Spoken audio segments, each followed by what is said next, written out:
This year, it's all about the new. New decade, new faces, new expectations. And as the Cowboys are on their quest for 6, they got the same dream. Where would this team go? There's no limits to what they can accomplish. So with a fresh perspective and a new direction, the 2020 Dallas Cowboys are determined to find greatness. And it all starts this offseason, right here on the Blitz. You hear Nate Newton's voice, and you know it's time for another edition of the Blitz. Your Dallas Cowboys report. We're here each and every week during the Cowboys off season. I'm Bill Jones along with Kyle Youmans. Kyle, I am in my own Academy Sports and Outdoors office, my home office, and I assume you are in your own Academy Sports and Outdoors office. Yeah, it's been affectionately named the Yeoman's Cave. So we have our different versions. We're staying safe, staying remote. It's kind of the new normal a little bit here, but we're definitely excited to talk about some of the recent Cowboys and NFL news overall from our respective Academy Sports and Outdoors studios.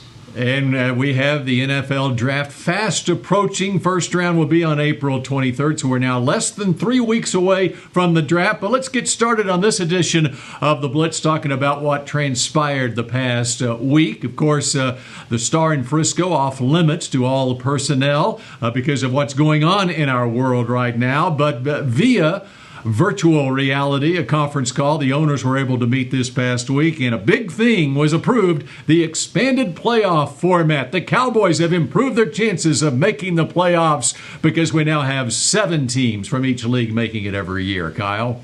Yeah, Bill, and I'm normally one of the guys that kind of goes under the if it isn't broke, don't fix it kind of mantra, but I get what the NFL's doing here. Of course, you've got the capital gains that are involved. There's a lot more money whenever you have 2 extra fan bases, 2 extra playoff games to go about, but also I like how it might actually put more parity in the playoff format. I mean, you look at the last system, and whenever there's 6 teams in the playoffs and the 2 teams that have the bye, those teams that have had byes have made the Super Bowl 73 times compared to just 17 for seeds 3 through 6. So I like the fact that they're changing it up a little bit, but at the same time, it's still going to be a little bit odd with only 1 team getting that extra week. And when you look at it, that one team getting the first round bye, there's going to be some keen competition for that when you get to the end of the season, because that's going to be a big advantage, I think, for that one team that gets the first round bye. All right, the other big story from the past week: the Cowboys have very much have a need as an edge rusher with Robert Quinn signing with the Chicago Bears, and they're taking a flyer on Aldon Smith, Kyle, who has not played in the league since 2015. Yeah, Bill, I really like this signing overall. I feel like it's such a low-risk, high-reward sort of thing for the Dallas Cowboys. First, on a personal level, you're giving an opportunity for a former Pro Bowler to complete his turnaround. He's really kind of gotten straight over the last couple of years and really tried to turn his life around after some off-the-field issues. But financially, there's no risk either. I mean, his base salary is just over $900,000, and even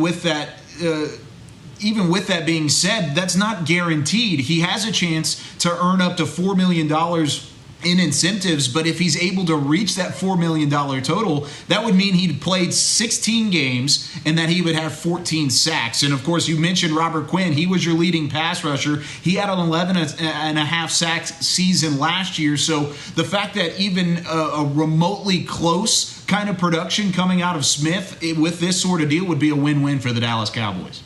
All right, and then what do you make of the signing of Greg Zuerlein, as his contract is a 3-year deal, $7.5 million, $2.5 million guaranteed, and the Cowboys, of course, had already signed Kai Forbath. Yeah, it was a little surprising because whenever you saw how Kai Forbath was kind of welcomed in last year following the release of Brett Maher, you kind of expected him to be there this year, 10 for 10 in his field goal attempts to round out the season. And then all of a sudden you bring in Greg the Leg, one of 7 kickers with at least 200 field goals made since 2012 when he was drafted.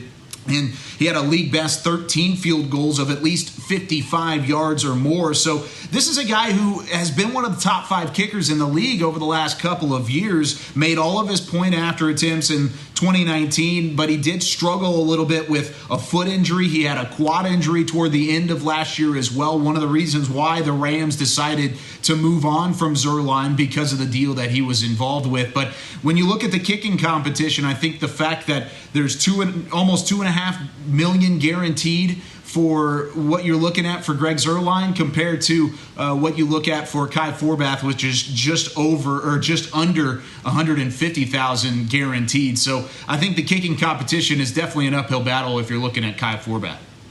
Well, we're just getting started on this edition of The Blitz. When we come back, we're going to take a look at some of the under-the-radar signings that the Cowboys have had so far this offseason.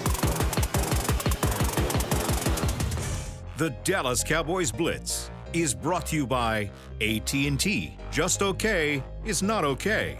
And by the Dallas Cowboys Football Club. For the ultimate Dallas Cowboys experience, tour the Star in Frisco where the Cowboys train and work. For more information, visit thestarinfrisco.com/tours.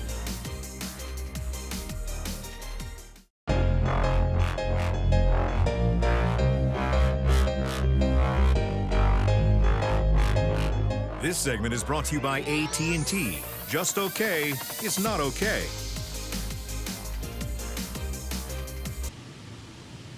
Welcome back to the Blitz, your Dallas Cowboys report. Bill Jones along with Kyle Youmans. And now Rob Phillips has more on what the Cowboys have already done this offseason.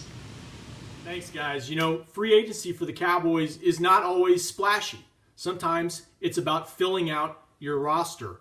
And that's especially been the case this year with as many free agents as the Cowboys have had on their own roster. It's about making smart signings and bringing back key guys. And the Cowboys have done that. There's 4 guys that stand out to me as underrated moves the Cowboys have made so far in free agency. Let's start with an addition on offense. Tight end Blake Bell, who came over from Kansas City, helped the Chiefs win a Super Bowl as a reserve tight end, and he figures to have that type of role in Dallas as well. When you think about Jason Witten and his legacy with the Cowboys, it will be all those pass-catching records. But Witten has been an underrated blocker throughout his career, and especially last season, later in his career, he did a nice job of helping the Cowboys' running game on the line of scrimmage and helping Zeke Elliott get free, especially they got rolling down the stretch. Now, with Blake Jarwin stepping into more of a leadership role there at tight end, they need a complement to Blake Jarwin, who's more of a stretch guy vertically in the passing game. Blake Bell can provide that. He's a good athlete. He's a big-bodied tight end who can help block on the line of scrimmage. So that's an underrated need that they filled in free agency. Now let's move to defense. And at the cornerback position, yes, it's about Byron Jones leaving for the Miami Dolphins. There's no question about that. They need to fill that hole. Let's go with Anthony Brown as an underrated guy because not only can he step in as a potential starter this season, and he's done that at times throughout his Cowboys career, even in nickel packages, you could say he's almost a starter as much nickel as the Cowboys play defensively. But think beyond 2020. The Cowboys don't have Chido Awuzie or Jordan Lewis signed beyond 2020. They're set to be free agents. So with Brown getting a reported 3-year deal with Dallas, that helps fortify things beyond this coming season. And the Cowboys could still look to the draft to fortify the secondary even further. Still on defense, linebacker Joe Thomas, who, like Brown, when he's been healthy, he's been a valuable piece. He can step in as a reserve in any of the 3 Cowboys linebacker spots. He's been a starter in his career, and that's, to me, that's where the intangible part comes in for me with Thomas coming back. He started in Green Bay for Mike McCarthy, now the Cowboys head coach. And it reminds me of when Bill Parcells took over the Cowboys in 2003 and had his Parcells guys that he brought with him to Dallas to help set expectations and help the Cowboys locker room understand what is asked of the players who haven't played for him. That's what is key for McCarthy here. Ha-Ha Clinton-Dix is another one. But Joe Thomas can come in, and he's a guy that McCarthy trusts and can tell the locker room, hey, this is what our coach expects of us. I think it works on 2 different levels bringing him back. Let's move to special teams. And I don't know if the kicking game is something we talk about enough. Yes, we talk about field goals, and the Cowboys have addressed that. But I'm looking at C.J. Goodwin and what he can provide in the coverage aspect of things. He led the Cowboys in special teams tackles last year. Yes, he's a reserve corner. He helps provide some depth in the secondary, but his true value is what he brings on the coverage units. And I think he can be a foundational piece for new special teams coordinator John Fossil as he takes over.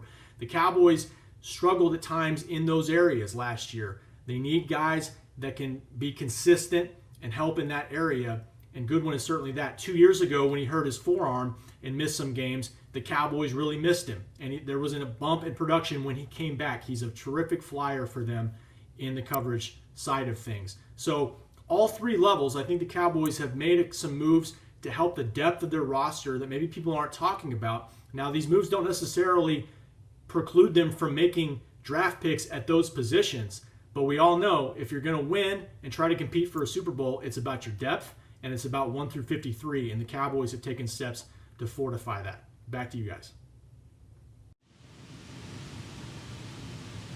All right, up next here on the Blitz, we turn our attention to the upcoming National Football League draft and take a look at a Michigan man who can rush the passer.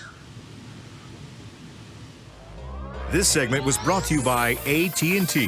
Just okay is not okay.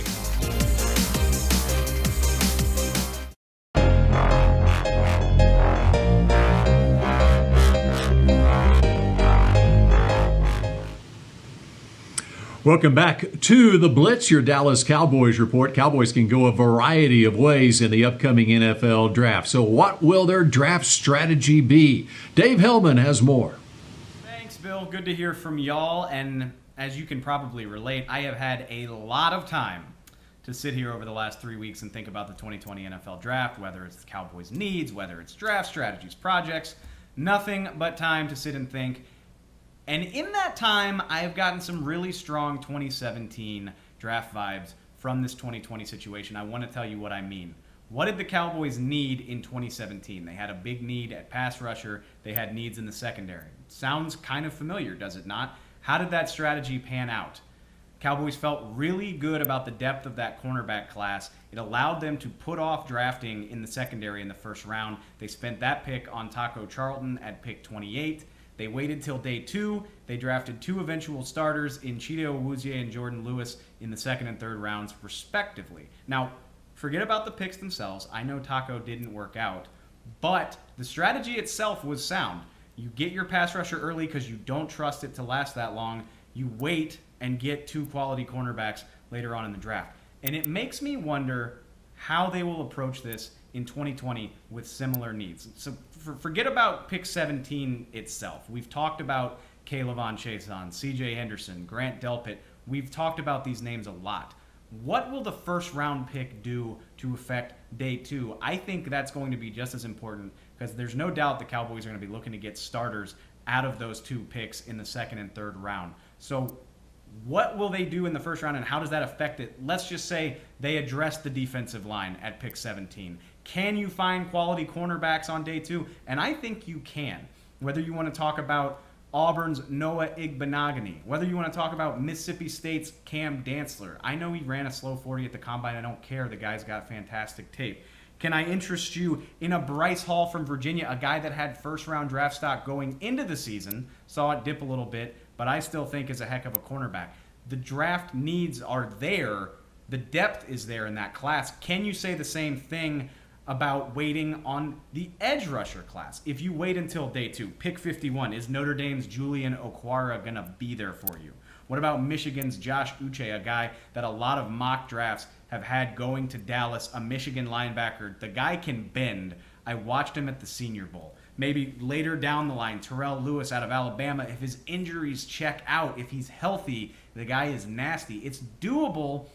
I think the learning curve is a lot steeper for edge rushers. I think you've got a better chance of finding that guy in the first round.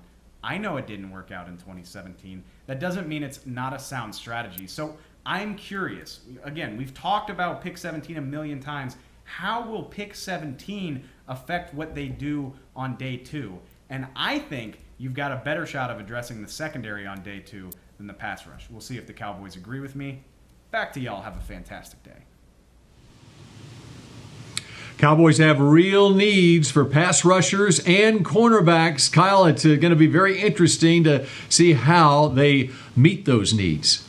Yeah, and I liked all the guys that kind of went under that umbrella that Dave Helman just talked about, like a guy like Julian Okwara, I mean, out of Notre Dame, a guy who had some injury issues last year with a leg injury. He's going to fall back, and if you're able to get him at 51 or even at 82 in the third round, that's a high five type of pick because I think he's going to make an impact immediately. I overall feel better about the depth of the defensive backs in this draft than I do feel about the edge rushers a little bit. But with the signings of Smith and then hopefully the reinstatement of Randy Gregory, I think you have a little bit of leeway for edge rushers. You don't have to hit on a guy immediately. Get somebody with some depth and add to that later on. Well, it's going to be interesting to see where a certain Baylor Bear goes in this draft. And could he fit into the Cowboys? Kyle has more on that when the Blitz, your Dallas Cowboys report, continues in just a moment.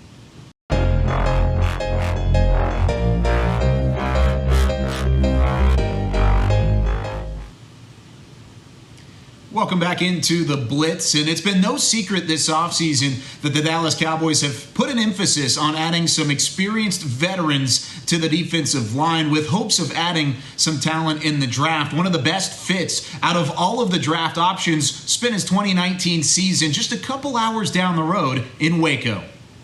For any mid-round draft prospect, versatility is the name of the game. Here's some pressure up the middle. Purdy hit as he throws. The ball comes out. James Lynch knocked it away. Baylor's James Lynch fits in a flexible mold as a tweener. Bigger than your typical edge rusher, but smaller than a normal interior lineman, so he plays it all. I mean, as a competitor, you always think, like, I feel like I bring the most to the table, so I feel like I have the ability to go from a 0 to a 5 and be able to play in a 3-man and a 4-man.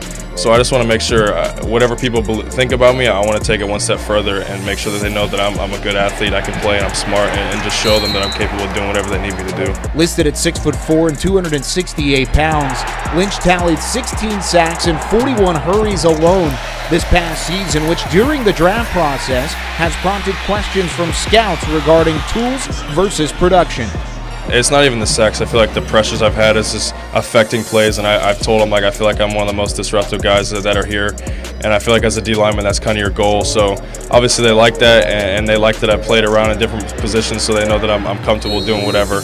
Along with adding free agent pieces like Gerald McCoy and Dontari Poe, the Cowboys have done their homework on Lynch as well, potentially to add another versatile member to the defensive front. I met Mike McCarthy, Coach McCarthy, and they're a great group of people in there, and it was a cool interview, and I'm from that area, so it's kind of cool to be able to say I met with the Cowboys, but it was fun. I mean, obviously that'd be awesome because the biggest thing for me is having my family be able to be there really easily. Growing up, watching them, they're always on TV, so you always see them, and just like that star on the helmet, like I just know what it means to play for them, so obviously that'd be awesome. While it would be ideal for Lynch, the fit may be more suited for an ever-changing Mike Nolan defense that is expected to show multiple looks in 2020. I mean, I feel like I'm able to adapt to anything because with Coach Snow, we played from people with 6 people down to where all 3 of our linemen or all 11 people on the field are standing up. So I played so many different ways. I feel like I'd be able to adapt to whatever situation.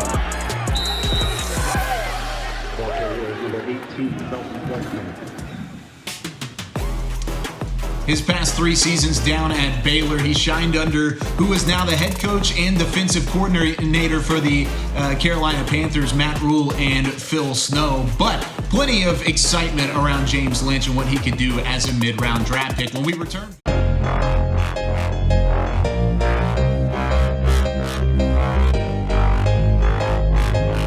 The Dallas Cowboys Blitz was brought to you by AT&T. Just okay is not okay. And by the Dallas Cowboys Football Club. For the ultimate Dallas Cowboys experience, tour the Star in Frisco where the Cowboys train and work. For more information, visit thestarinfrisco.com/tours.